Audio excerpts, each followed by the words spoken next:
Coucou les amis et bienvenue dans ce troisième épisode de la classe du professeur Doudouvos, un épisode consacré aujourd'hui aux titans. On va essayer de voir en fait comment faire un maximum de dégâts sur les titans, comment optimiser vos dégâts pour faire de bonnes frappes. À mon avis, il y a 3 paramètres à prendre en compte pour faire des dégâts aux titans. Le premier paramètre et probablement le plus important, ça va être la composition de votre équipe. Comment composer mon équipe de la manière la plus optimale possible. La deuxième chose, ça va être quels objets choisir et comment les utiliser. Et le dernier paramètre à prendre en compte, ça va être comment je gère mon puzzle en fait lorsque j'attaque concrètement le titan. D'accord, donc les 2 premiers paramètres, on va les voir aujourd'hui dans cette vidéo, et le troisième, je ferai une vidéo réservée à ça, sur la gestion du puzzle pendant les attaques titans. Alors, ce qu'il faut savoir, c'est que d'abord sur la composition de l'équipe, ce qu'il faut savoir et le principal, c'est que les dégâts que vous allez faire au titan, vous n'allez pas le faire avec vos CS, d'accord? Vous allez le faire avec les tuiles. Autrement dit, les CS de vos personnages ne vont être là que pour booster en fait vos dégâts de tuiles. Ce qui veut dire que des héros qui parfois sont très bons, par exemple en raid, ne vont pas être très bons en titan et inversement. D'accord? Alors comment est-ce que du coup je peux booster mes dégâts de tuiles grâce à la composition de mon équipe? Eh bien, il y a 3 choses à prendre en compte. Première chose qu'il est très important d'avoir, si vous le pouvez bien évidemment, après vous faites au mieux avec ce que vous avez, c'est d'avoir un booster d'attaque. Alors il existe différents boosters d'attaque dans le jeu. Il existe les Wukong, Ranvir, Mickey, Tarlac, vous avez également Rigard costumé, vous avez Boldusk, vous avez Kirill, vous en avez également 3 étoiles, comme Hawkmoon costumé, bref, il existe différents boosters d'attaque.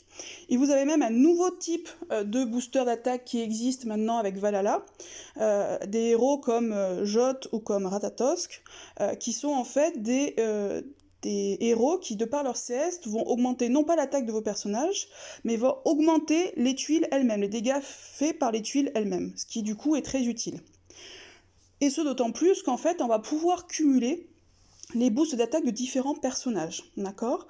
Pas tous, mais certains vont pouvoir être cumulables. Pour savoir si le boost d'attaque est cumulable ou pas, alors déjà il faut lire la CS. Par exemple, Tarlac, c'est indiqué expressément que c'est cumulable dans une certaine limite, d'accord? S'il n'y a rien indiqué dans la CS de vos personnages, pour savoir si vous pouvez cumuler ou pas plusieurs boosts d'attaque, eh ben c'est assez simple en fait, il faut regarder les icônes que vont donner les CS. Par exemple, lorsque vous lancez un Boldusk ou un Kirill, ça va vous donner comme icône une petite épée avec une flèche vers le haut. D'accord? Boldusk et Kirill, ils ont la même icône. Donc ça veut dire qu'en fait, leurs CS ne vont pas pouvoir se cumuler. C'est la dernière CS qui va être faite, qui va être prise en compte. Par exemple, si je lance un Boldusk qui donne 48% d'attaque, et juste après un Kirill qui donne, je crois, 30% ou quelque chose comme ça d'attaque, en fait, ça va être le boost d'attaque de Kirill qui va rester. Par contre, si je lance un Wukong dont la CS, c'est 2 petits dés, en fait, la CS de Wukong va pouvoir se cumuler avec Boldusk. De même, je vais pouvoir également lancer la CS de Jot ou la CS de Ratatosk qui vient de s'appliquer qu'aux tuiles, et ça je vais pouvoir le cumuler avec un Wukong ou je vais pouvoir également le cumuler avec un Boldusk. Donc tout ça mis bout à bout, vous pouvez avoir des dégâts de tuiles extrêmement importants.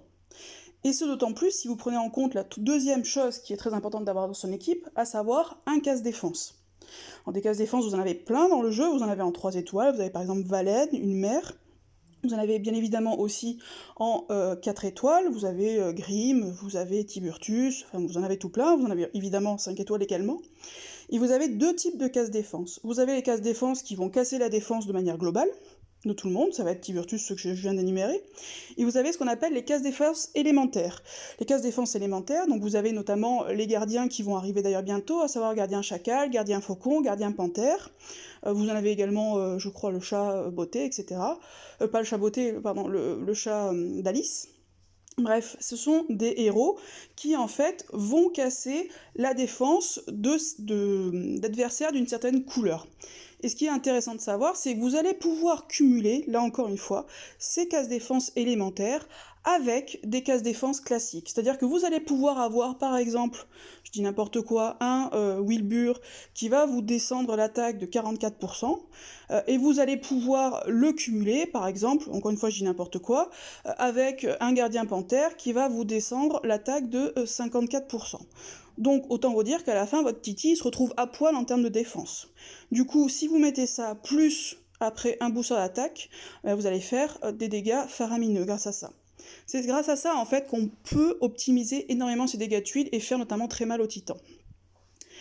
Dernière chose enfin, pour composer son équipe. Donc une fois que j'ai mis un booster d'attaque, ou plusieurs, une fois que j'ai mis un casse défense, plus éventuellement un casse défense élémentaire si j'en ai, et bien en fait je vais prendre les personnages qui ont les plus gros dégâts de tuiles. Enfin ça je vais vous montrer ça va être le plus simple. Du coup je vous ai mis toutes mes équipes titans, donc l'équipe titan actuelle c'est celle-ci. Je vais prendre en fait, donc vous voyez dans mon équipe titan, j'ai Wukong qui va me faire booster d'attaque, j'ai Kirill qui va me faire booster d'attaque, j'ai Grimm qui va me faire casse défense. Bon, j'ai pas de casse défense élémentaire, donc voilà.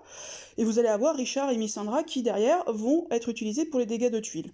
En fait, c'est simple. Vous prenez ça, vous mettez votre booster d'attaque, vous mettez votre casse défense, et après, vous regardez dans les héros qui vous restent, dans la couleur forte, évidemment, contre le titan, et vous allez prendre ceux qui ont les plus gros dégâts de tuiles. Et du coup, vous n'allez vraiment pas utiliser les mêmes personnages contre les titans que vous allez utiliser en raid. Je vais vous montrer l'exemple de mon équipe verte.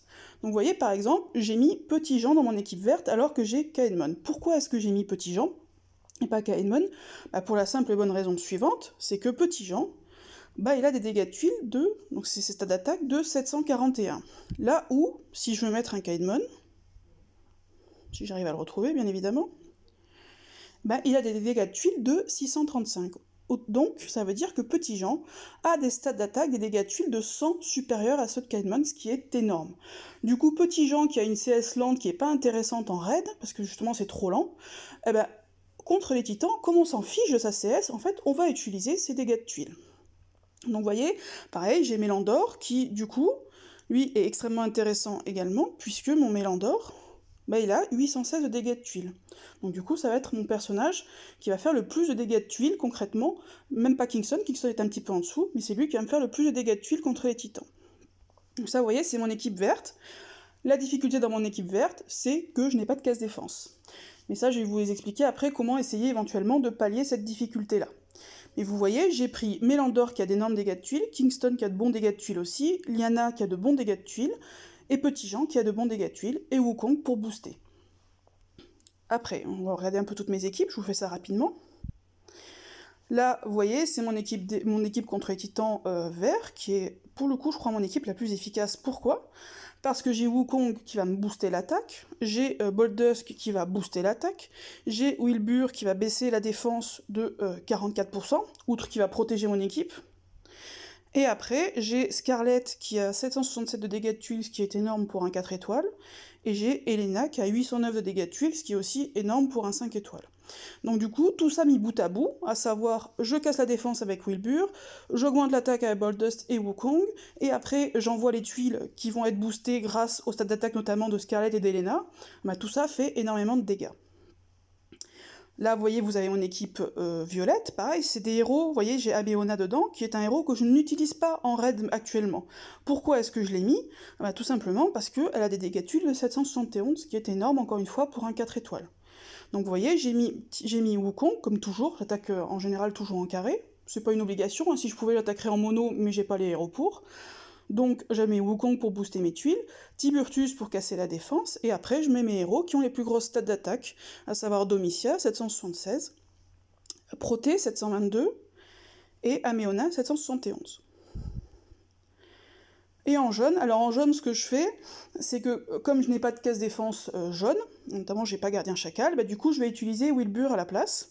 Du coup, je vais avoir Wukong qui va me booster mes tuiles, Wilbur qui va casser la défense, et après, j'ai pris les héros qui ont les plus grosses stats d'attaque, à savoir Brume qui a pour le coup des stats d'attaque correctes, idem pour Gretel, et j'ai pris Chao parce que j'ai rien d'autre, mais bon, voilà, ces stats d'attaque pour le coup sont plutôt ridicules, raison pour laquelle j'ai beaucoup de mal sur les titans violets.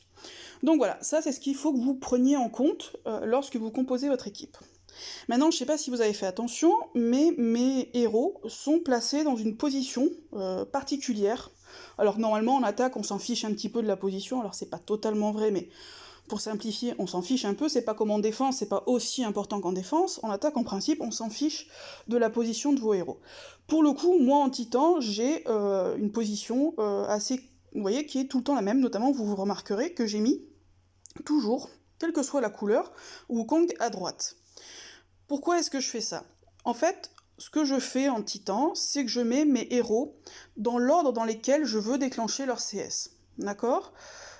Donc pourquoi? Tout simplement parce que du coup ça me permet, lorsque toutes les CS sont allumées, de cliquer sur les boutons des CS sans avoir à réfléchir à qui est-ce que je lance en premier, et puis qui je mets en second, et puis zut je me suis trompée. Là du coup c'est automatique, mes CS sont allumés, je les lance automatiquement sans vraiment avoir à réfléchir. Pourquoi est-ce que je fais ça? Parce qu'en fait en Titan vous avez un temps restreint. Donc du coup, le temps, c'est des dégâts. Je suppose que ça vous est arrivé à tous de finir l'attaque Titan alors que bim, juste au moment où vous avez plein de tuiles de la bonne couleur qui sont là et que vous voulez lancer, mais vous avez plus de temps en stock. Imaginez si vous avez réussi à grappiller 5 secondes en allant un tout petit peu plus vite à un moment, ces 5 secondes vous auraient permis d'envoyer ces tuiles-là. Donc du coup, le temps, c'est des dégâts sur les Titans, raison pour laquelle j'essaye en fait d'optimiser le temps, et notamment en mettant mes héros dans un certain ordre. Donc là vous voyez, alors le meilleur exemple je pense c'est dans ma team bleue, puisque c'est celle qui est la plus complète. Je mets Kirill pour booster mes tuiles, j'envoie Grimm, et après j'envoie Richard et Missandra. Pourquoi est-ce que maintenant je mets Wukong toujours à la fin? Je le mets à la fin pour la raison suivante. C'est que la CS de Wukong, comme celle de Ranvir, alors elle est extrêmement puissante, mais a également ses contraintes. Elle est extrêmement puissante. Pourquoi? Puisqu'elle augmente l'attaque de 185%, ce qui est juste démentiel. Mais la contrepartie, c'est que vous perdez en précision, donc vous avez une perte de précision de 32%. Sachant que ça s'applique non seulement aux dégâts de tuiles, c'est pour ça que des fois vous avez des manqués qui s'affichent, mais ça s'applique également au CS de vos personnages. Et c'est là-dessus, justement, que c'est important. Pourquoi? Parce que lorsque j'ai un personnage comme un casse-défense, à savoir Grimm, par exemple moi dans cette équipe, ou ça peut être un casse-défense classique, un casse-défense élémentaire, peu importe, vous voulez en fait absolument que sa CS touche le titan. Parce que s'il rate sa CS, du coup vous avez plus de casse-défense, et donc vos dégâts de tuiles vont être fortement réduits. Donc ça veut dire quoi? Ça veut dire que moi, ce que je fais en général, c'est que soit je lance l'ACS tout de suite de mon casque, si je vois par exemple que quand j'arrive et que j'ai de bonnes tuiles, ce que je fais, c'est que grâce à des potions de mana, mais j'y reviendrai, je lance en fait l'ACS de mon casse défense, puis je lance l'ACS de Wukong, et après je balance mes tuiles. Si après j'ai pas envie d'utiliser trop de mana, à ce moment-là je laisse charger, et je balance Kirill, Grimm, Richard, Missandra, et en dernier Wukong, puis je lance mes tuiles. D'accord? Mais il faut faire extrêmement attention à ce que la CS d'un Wukong ou d'un Ranvir ne vienne pas en fait perturber l'ACS de votre casse défense, et que du coup vous vous retrouvez sans casse défense, et du coup avec un titan sur lequel vous allez faire beaucoup moins de dégâts. Donc c'est la raison pour laquelle moi je mets mes personnages dans ce sens-là. Après de droite à gauche, de gauche à droite, ça c'est vous qui voyez. Mais moi en tout cas voilà, ça me permet du coup de ne pas avoir à réfléchir, et si j'ai Kirill, Grimm, Richard, Missandra et Wukong qui sont allumés en même temps, du coup je clique de gauche à droite sans réfléchir, et je gagne un petit peu de temps comme ça. Donc voilà, ça c'était pour vous expliquer comment je composais mes équipes. Maintenant au niveau du choix des objets, alors comme vous voyez, ça c'est mon équipe Titan, la vraie, moi je suis plutôt radin au niveau des objets. Pourquoi est-ce que je suis radin au niveau des objets? Parce que d'une part, comme je vous l'ai dit, je pense que sur des titans 8 ou 9 étoiles, pas besoin de faire des folies au niveau des objets, sauf si vous avez envie de vous faire plaisir et de faire des dégâts, bon pourquoi pas, parce que c'est vrai que les objets ça peut pas mal optimiser vos dégâts également. Mais après, un titan, en principe, vous pouvez l'attaquer 5 fois, d'accord? 5 fois chaque jour.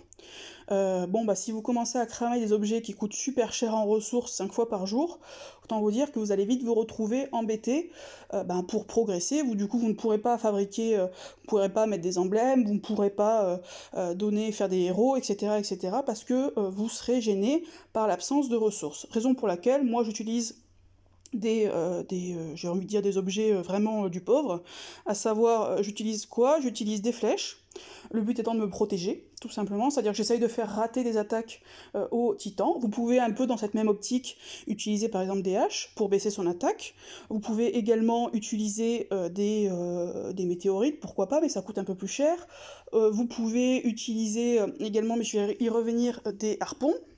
Voilà, c'est des objets en fait, vous pouvez utiliser des bannières de la tortue pour vous protéger, c'est-à-dire augmenter votre défense. Voilà, ça c'est mon objet à moi qui me sert à me protéger un petit peu pour éviter de prendre trop de dégâts. Ensuite, je prends des bannières de l'ours. Pourquoi? C'est pour essayer de booster un petit peu plus, encore une fois, mon attaque. Ça me permet notamment, par exemple, si au début je veux lancer un Grimm et un Wukong, mais que j'ai pas mon Kirill et que je veux pas non plus donner du mana à Kirill, du coup je prends une petite bannière de l'ours à la place, ce qui me permet d'avoir des dégâts de tuiles améliorés. Après je prends, et ça pour le coup je pense que c'est un objet qui est un peu indispensable sur les titans, je prends du mana. Moi, en l'occurrence, je prends les plus petites potions de mana qui existent, hein, je m'embête pas. Après, évidemment, vous pouvez prendre des grosses potions, ou pourquoi pas des potions moyennes. Mais le mana, pour le coup, est extrêmement utile, parce que si vous voyez que vous avez des tuiles à un instant T, et que pour autant, vous n'avez pas vos CS activés, ça vous permet de les activer, de les lancer, et après de balancer vos tuiles. Et du coup d'optimiser énormément votre dégâts. Alors que si vous lancez d'abord vos tuiles, vous risquez du coup de charger les CS, effectivement de les lancer, mais après de vous retrouver avec un puzzle où il n'y a plus de tuiles. Donc du coup, certes vous avez balancé vos CS, c'est super, mais en fait derrière vous n'avez plus de tuiles pour faire des dégâts. Donc c'est pour ça que pour moi les potions de mana sont assez indispensables sur les titans. Étant précisé que vous voyez, moi je prends des petites potions de mana. Bon, ça vaut ce que ça vaut, effectivement, alors ça demande du coup un peu plus de temps, parce qu'au lieu d'en prendre une seule, j'en mets 4 par exemple sur un personnage, ou 2 ou 3, peu importe. Mais c'est ce qui coûte le moins cher. Et en dernier, bon là sur ce titan là j'ai pris des potions d'antidote. Pourquoi? Parce que c'est un dégât de feu, c'est un titan de feu. Donc du coup il fait des dégâts de feu au tour par tour. Je prends pas forcément toujours ça je le prends éventuellement sur les titans qui font du feu, ceux qui font du poison, donc les titans violets. Éventuellement je les prends sur les titans jaunes puisqu'ils font puisqu'ils donnent de l'imprécision. Par contre, par exemple, sur les titans rouges, je les prends pas parce qu'en fait, les titans rouges ont les titans rouges et titans verts, ont pour effet de baisser l'attaque. Et du coup, plutôt que de prendre une potion d'antidote, je prends une bannière de l'ours qui me réaugmente mon attaque derrière, donc ça neutralise la compétence spéciale du titan. Sur les titans bleus, si je dis pas de bêtises, l'ACS des titans bleus, c'est de baisser votre défense. Donc là, par exemple, ce que je fais, c'est que, notamment en général, à la place de prendre des antidotes, je prends des bannières de la tortue, puisque du coup, il va me baisser la défense. Moi, derrière, je vais prendre une bannière de la tortue qui va m'augmenter mon attaque. Ce qui va me permettre du coup, encore une fois, d'annuler l'effet de sa CS et même de faire un peu plus que ça. Vous avez évidemment des plus gros objets qui sont aussi extrêmement utiles, que sont par exemple les tornades qui sont extrêmement utiles. Les tornades c'est quoi? Ça va vous remélanger le plateau et ça va également donner de la mana à vos héros. Donc ça c'est super parce que notamment si vous avez des tuiles qui sont complètement à droite ou complètement à gauche, que du coup vous allez lancer dans le vide et qui donc ne toucheront pas le titan, mais que c'est les tuiles de la bonne couleur, du coup ça vous permet de les remélanger et de les lancer sur le titan, et ça permet aussi en général lorsque vous utilisez une tornade de faire en général des combos, ce qui est toujours utile également. Qu'est-ce que vous avez d'autre comme gros objets? Donc vous avez des super potions de mana, ça c'est aussi utile. Qu'est-ce que vous pouvez utiliser? Les arrêts du temps, c'est plutôt, je trouve, pour les titans rares, parce que eux, leurs CS sont extrêmement agaçantes. Voilà. Et après, évidemment, un des objets hyper importants, ce sont les harpons. Donc je vous ai déjà parlé. Harpons qui ont une utilité si vous les lancez n'importe quand, et une double utilité si vous les lancez au bon moment, à savoir qu'ils vont non seulement baisser l'attaque, donc ça va être de 20% si vous les lancez n'importe quand. Si vous les lancez quand le titan est assommé, ça va vous baisser l'attaque non plus de 20 mais de 25%. Alors ça paraît rien, mais sur un titan qui fait beaucoup de dégâts, ça peut quand même changer un peu la donne. Et surtout, si vous le lancez quand le titan est assommé, ça va vous faire un casse-défense, en fait, ça va vous baisser la défense du titan de 30%. Donc ça c'est extrêmement utile, notamment dans les équipes où vous n'avez pas de casse-défense. C'est par exemple moi mon cas dans mon équipe verte, puisque je n'ai pas de casse-défense. Du coup, j'utilise les harpons pour compenser ça, j'assomme le titan, puis je balance mon harpon, ce qui me permet d'avoir un casse-défense pour 6 tours. Donc ça, c'est extrêmement pratique, raison pour laquelle, comme je vous l'avais expliqué, lorsqu'on met des harpons sur un titan, ça ne sert à rien de les balancer en rafale 5 d'un coup au début du combat. Attendez le bon moment, assommez votre titan, et là vous mettez un harpon, ça va vous durer 6 tours, vous êtes tranquille, et éventuellement un deuxième harpon, si vous avez besoin, après par la suite. Mais ça ne sert à rien de les balancer en rafale, alors sauf si ponctuellement on en a besoin pour atteindre un palier, bon très bien, ok, pourquoi pas, mais sinon, honnêtement, un harpon ou 2 harpons par attaque de titan, c'est largement suffisant, et c'est extrêmement utile pour pallier l'absence de casse-défense dans certaines couleurs. Écoutez, voilà ce que je voulais vous dire pour aujourd'hui, si je me trompe pas, sur comment optimiser vos dégâts sur les titans. Ah si, juste une dernière chose. Vos troupes, faites attention à vos troupes, bien évidemment. Donnez, là vous voyez d'ailleurs c'est mal fait, donnez, je vais vous donner plutôt celle-ci, puisque celle-ci normalement elle est pas trop mal, ou celle-là, peu importe. Donnez vos troupes d'attaque, c'est-à-dire celles qui vont donner le maximum d'attaque, donnez-le aux héros qui ont les plus grosses stats d'attaque. Typiquement, moi, ma team 4 étoiles verte, qui donne plus 20% d'attaque à mon héros, ben, je la donne à mon Mélandor, alors même que c'est un soigneur. Pourquoi? Parce que mon Mélandor, c'est lui qui va me faire les plus gros dégâts grâce à ses stats d'attaque qui sont à 816. D'accord? Après, je donne à Kingston, puisque c'est lui qui a les plus grosses stats d'attaque derrière, et après à Lyanna, etc., etc. Donc faites aussi attention à vos troupes. Mine de rien, les troupes, c'est très important, parce que plus 20% d'attaque, c'est quand même énorme. Donc du coup, faites aussi attention lorsque vous composez vos équipes titans, ainsi d'ailleurs que pour les raids, à qui vous donnez vos troupes.